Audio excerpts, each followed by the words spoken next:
So hello guys, welcome back to the channel. तो ये हमारा फर्स्ट एपिसोड रहेगा जिसमें कि I just be answering your questions. आपके सारे ही सवालों का जवाब मैं देने की कोशिश करूंगा। एंड ऐसे ही अगर आपको और भी वीडियोस चाहिए, if you guys like this video तो मुझे कमेंट सेक्शन में लिखकर बता सकते हैं। I will try to continue this series and next episode के जो क्वेश्चंस होंगे मैं वो इसी वीडियो से लेने की ट्राई करूंगा। सो क्वेश्चन पूछने से पहले जस्ट एक हैशटैग को ऐड कर देना, आस्क विद्वंस। ऑल्सो आप कुछ भी डाउट्स पूछ सकते हैं, नो इश्यूज। मतलब ये जो वीडियो है इसमें पर्टिकुलरली मैंने लिखा था कि 5000 सीरीज जो कि डेल का लैपटॉप है इंस्पिरॉन, उसके आसपास कुछ भी अगर डाउट्स है तो आप मुझे पूछ सकते हैं। सो नेक्स्ट एपिसोड से आपको कुछ भी डाउट्स है तो वो पूछ सकते हैं, not only related to take.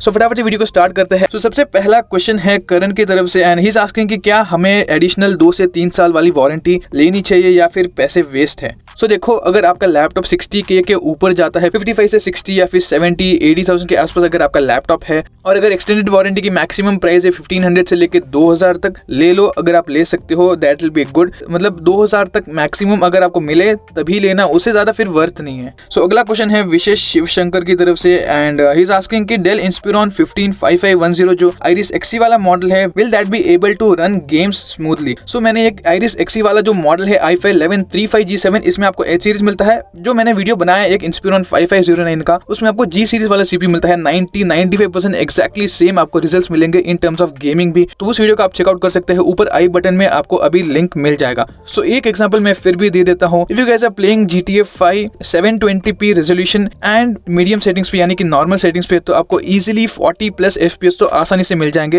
And temperatures रहेंगे 80 से लेके 85, कभी कभार 87-88 भी चले जाते हैं। और अगर आप लोग 8GB की रैम और डालते हैं तो डेफिनेटली थोड़ा सा और ज्यादा बूस्ट हो जाएगा आपका गेमिंग परफॉर्मेंस भी। तो अगले 3 क्वेश्चंस है अभिजोत बुमराह की तरफ से एंड ही इज आस्किंग 5510 में कौन सी SSD है। सो इसमें आपको कियोक्सिया की SSD मिलती है जो कि जापान बेस्ड कंपनी है, सिचुएटेड इन टोक्यो एंड आपको अच्छी खासी स्पीड प्रोवाइड कर देंगे, much better than hard disk. कोई इश्यूज नहीं है, अच्छी है, कंपनी भी अच्छी है, एवरेज स्पीड आपको मिल जाएगी, नॉट लाइक सैमसंग वगैरह। मतलब फिर भी अच्छा आपको परफॉर्मेंस ऑफर करेगा। डेली यूसेज में आपको कुछ भी फर्क नहीं पता चलेगा, चाहे सैमसंग की SSD हो, ट्रांसेंड की हो, किसी भी कंपनी की हो, कियोक्सिया वगैरह, हाइनिक्स की, कुछ भी इतना फर्क नहीं मिलेगा आपको। अगले 2 क्वेश्चन है कि भाई 5510 जो लैपटॉप है इंस्पिरॉन, उसकी प्राइस कम होगी कि नहीं एंड इस प्राइस रेंज के आसपास और भी क्या कोई लैपटॉप्स अवेलेबल है। सो सबसे पहले तो देखो, प्राइसेस तभी कम होती है जबकि और कोई दूसरे ब्रांड्स, अगर कंपटीशन बढ़ जाता है, अगर वो अच्छे प्राइसिंग में लॉन्च करते हैं अपने लैपटॉप। फॉर एग्जांपल कि HP Pavilion EG0104TX, उसमें भी आपको एक्जैक्टली सेम स्पेसिफिकेशंस मिलते हैं। ऑल्दो उसमें G सीरीज वाला CPU है,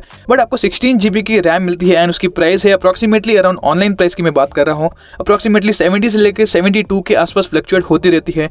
एंड यहाँ पे जो 5510 की प्राइस है, इसमें 8GB की रैम मिलती है, H सीरीज वाला CPU है। ऑल्सो इसमें भी आपको MX 450 वाला GPU मिलता है एंड इसकी प्राइस है 70,000 के आसपास डेल के ऑफिशियल साइट पे। एंड अगर आप लोग ऑफर्स वगैरह को लगाते हैं तो अप्रोक्सीमेटली प्राइस हो जाती है 66 से लेकर 67,000 के आसपास। सो डेफिनेटली 5510 वर्थ है HP से, तो क्योंकि इसमें आपको 8GB की रैम भले ही कम मिल रही हो, स्टिल प्राइस भी 3-4 हज़ार रुपए कम है।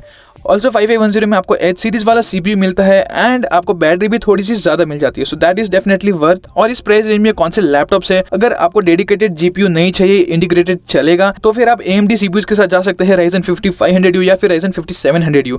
फॉर एग्जांपल 5415 डेल का ही इंस्पिरॉन लैपटॉप है, इसकी प्राइस 55 से लेकर 58,000 के आसपास है एंड उसमें आपको और भी ज्यादा बढ़िया प्रोसेसर मिल जाता है 5500U जो कि 6 कोर 12 थ्रेड वाला CPU है। ऑल्सो 15 इंच वाला भी अवेलेबल हो चुका है कुछ स्टोर्स पे एंड ऑनलाइन स्टोर्स पे भी 5515, उसे भी आप जाके चेकआउट कर सकते हैं। और भी कुछ ऑप्शंस है, for example Lenovo IdeaPad Slim 5700U की प्राइस, 16GB वाला जो मॉडल है उसकी प्राइस अप्रोक्सीमेटली 65 के आसपास रहती है। एंड अगर आपको ग्राफिकल वर्क या फिर थोड़ा बहुत भी एडिटिंग वगैरह हाई लेवल की करनी है तो MX 450 जो है विद i5 या फिर i7, तो वो आपको काफी बढ़िया परफॉर्मेंस ऑफर कर देगा। चाहे 16 कोर वाला या फिर 8 कोर वाला कोई भी CPU लो, जो डेडिकेटेड GPU है उसका काम प्रोसेसर नहीं कर पाएगा, मैच नहीं कर पाएगा। तो अगर आपका ग्राफिक रिलेटेड वर्क है तो MX 450 with i5 is much better option. So next question है आदित्य की तरफ से, ही इज आस्किंग कि is Inspiron 5410 suitable for working in outdoor conditions. तो अगर आप 2-in-1 वाले 5410 की बात कर रहे हो तो वहाँ पे ग्लॉसी डिस्प्ले आपको मिलता है, तो डेफिनेटली थोड़ी सी प्रॉब्लम तो होगी। ऑल्सो उसकी ब्राइटनेस थोड़ी सी कम है आउटडोर कंडीशंस के लिए डेफिनेटली। एंड अगर नॉर्मल ट्रेडिशनल 5410 इंस्पिरॉन की बात कर रहे हो तो इट्स फाइन, मतलब कैफे वगैरह में अगर आप लोग यूज कर रहे हैं तो उसके ऊपर आपको एंटी ग्लेयर कोटिंग भी मिल जाती है, तो 250 निट्स मैक्सिमम ब्राइटनेस पे काम चल जाएगा, no issues. But still most of the time अगर आप लैपटॉप को आउटडोर कंडीशंस में यूज करने वाले हो तो 300 निट्स वाला लैपटॉप की तरफ आप जा सकते हैं। For example Lenovo IdeaPad Slim 5 है तो उनमें आपको सारों में ही 300 निट्स की ब्राइटनेस मिल जाती है। ऑल्सो Inspiron 5509 में आपको 300 निट्स वाला पैनल मिलता है। सो अगला क्वेश्चन है कि best display laptop under 55K। तो 55K में तो आपको सारे ही ब्रांड्स की तरफ से सिर्फ 250 निट्स एंड 45% NTSC वाला ही पैनल मिलेगा। ऑल्दो अगर आप 5509 वाला मॉडल लेते हैं या फिर 5409, उनमें सिर्फ दोनों में ही स्क्रीन का ही फर्क है, तो उसमें आपको 300 निट्स एंड 72% NTSC वाला बेस्ट पैनल मिलता है। इवन आप i3 वाला मॉडल लेंगे तो आपको 72% NTSC वाला ही पैनल मिलेगा। एंड एक और चीज दोस्तों डिस्प्ले के बारे में मैं क्लियर कर दूं, जो Inspiron 5000 सीरीज है 250 निट्स है, 300 निट्स है, 72% है, 45% NTSC, तो बहुत ही ज्यादा डाउट है। मैंने कुछ दिनों पहले ही डेल एक्सक्लूसिव स्टोर पे मैंने बात की थी, ऑल्सो डेल कस्टमर केयर जो सर्विस सेंटर है वहाँ पे भी मैंने बात की थी, तो उन दोनों ने ही बताया है कि जो Inspiron 5000 सीरीज है सब में ही आपको सिर्फ 250 निट्स एंड 45% NTSC वाले पैनल्स मिलते हैं, एक्सेप्ट दो मॉडल्स Inspiron 5509 15 इंच वाला मॉडल है एंड 5409 जो कि 14 इंच वाला मॉडल है। इन दोनों ही लैपटॉप्स में आपको 72% NTSC वाला पैनल मिलता है with brightness of 300 nits. So अगले कुछ क्वेश्चन है अंशुल भारद्वाज की तरफ से and he is asked quite a few questions. So सबसे पहला क्वेश्चन है कि डेडिकेटेड जीपीयू वाले मॉडल के लिए पर्टिकुलरली MX 350 तो उसके लिए 5 से 6,000 रुपए एक्स्ट्रा स्पेंड करना वर्थ है कि नहीं। तो यार टोटली वर्थ है, 5-6 हज़ार रुपए तो डेडिकेटेड जीपीयू के लिए लगेगा ही। अगर सेम मॉडल में आपको आइरिस XT ग्राफिक्स कार्ड वाला भी मॉडल अवेलेबल है तो उससे 5 से 6 हज़ार रुपए ज्यादा होगा, क्योंकि डेडिकेटेड जीपीयू का जो काम है वो इंटेल आइरिस XT ग्राफिक कतई नहीं कर सकता।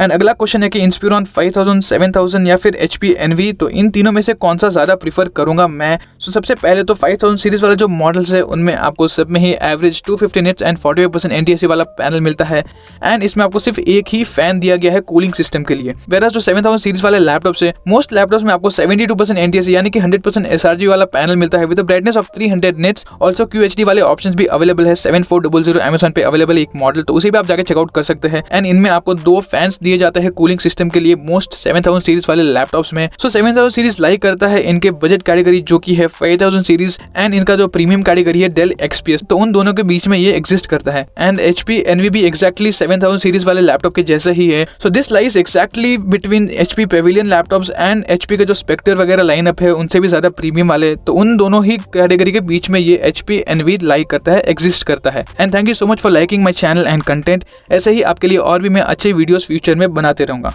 सो next question is from Krish. He is asking which accessories to use for a laptop, for example screen guard and keyboard skin। तो देखो स्क्रीन गार्ड तो मैं किसी को भी रिकमेंड नहीं करता हूँ कि आप यूज करो। हाँ, कीबोर्ड स्किन आप डेफिनेटली यूज कर सकते हो, बट अगर आप गेमिंग वगैरह कर रहे हो या फिर कोई ऐसा इंटेंसिव टास्क कर रहे हो जिसमें कि हीट ज्यादा प्रोड्यूस हो रही है तो फिर उस टाइम के लिए आप कीबोर्ड स्किन को हटा दो, क्योंकि आपके लैपटॉप को थोड़ा सा और अच्छा एयर फ्लो मिलता है तो टेम्परेचर और भी थोड़ा कंट्रोल हो सकते हैं। वैसे नॉर्मल टास्क के लिए कीबोर्ड स्किन सही है, डस्ट वगैरह नहीं जाता है, तो इससे थोड़ा सा आपको प्रोटेक्शन मिलेगा। स्टिल 300-350 तक मिले तो लो, उससे ज्यादा एक्सपेंसिव लेने की जरूरत नहीं है। एंड इस एपिसोड का लास्ट क्वेश्चन है रोहन की तरफ से। ही इज आस्किंग कि ADP यानी कि एक्सीडेंटल डैमेज प्रोटेक्शन, इसका मतलब है कि अगर आपका लैपटॉप गिर जाता है, टूट जाता है, तो कंपनी वाले फ्री ऑफ कॉस्ट आपका कंप्लीट रिपेयर करके दे देंगे। So should you buy this? So देखो एक्सीडेंटल वारंटी डेफिनेटली वर्थ है अगर आपको 1000 या फिर मैक्सिमम 1500 में मिल जाए तो। स्टिल आपके ऊपर डिपेंड करता है कि आप अपने लैपटॉप को कैसे यूज कर रहे हो। फॉर एग्जाम्पल अगर आप अपने लैपटॉप को रेगुलर बेसिस पे कैरी करते हो एंड ट्रैवल करते हो अपने लैपटॉप के साथ, एंड थोड़े से चांसेस है कि आपका लैपटॉप शायद गिर के टूट सकता है या फिर कुछ हो सकता है, उसके ऊपर पानी वानी गिर सकता है या फिर कॉफी वगैरह आप अपने लैपटॉप के पास पी रहे हैं, तो वो मतलब कुछ भी फिजिकल डैमेज, इंटरनल डैमेज गलती से हो जाता है, तो फॉर दोस पीपल डेफिनेटली आप ADP ले सकते हैं। That is totally worth. So that's all दोस्तों। उम्मीद है आपके सारे ही डाउट्स मैंने इस वीडियो में क्लियर कर दिए होंगे। एंड अगर आपको फ्यूचर में ऐसे ही और भी एपिसोड्स चाहिए Q&A वाले, तो please do let me know in the comment section below. And if you guys like the video please do subscribe the channel and support me. मिलते हैं ऐसे ही और इंटरेस्टिंग वीडियो में next time. Till then bye bye.